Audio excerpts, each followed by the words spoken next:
有乜嘢會導致復發？患者康復之後仍然有機會復發。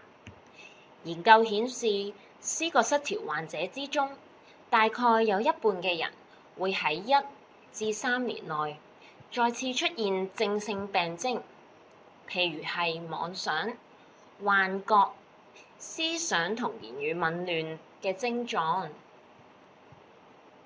事實上，可以增加復發機會嘅因素有好多，其中比較重要嘅包括呢幾樣。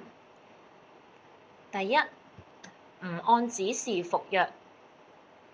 香港近期有研究顯示，大概80%嘅病人喺停藥1年內復發。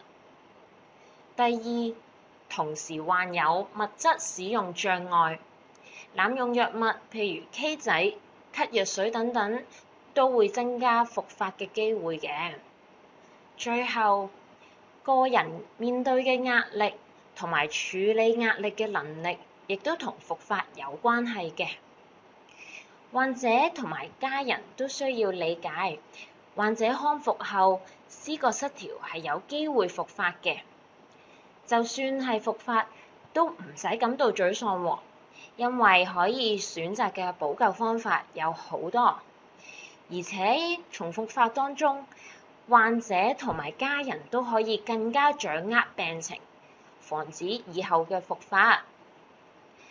每個人情況都唔同嘅，現時醫學界唔可以好準確咁樣預測每一個人復發嘅機會率。不過重要嘅係，患者同埋家人對復發嘅可能性同埋預防嘅方法都有一定程度嘅了解，及早發現喺復發時候嘅病徵，盡早作出適當嘅處理，就可以令到康復嘅過程更順利啦。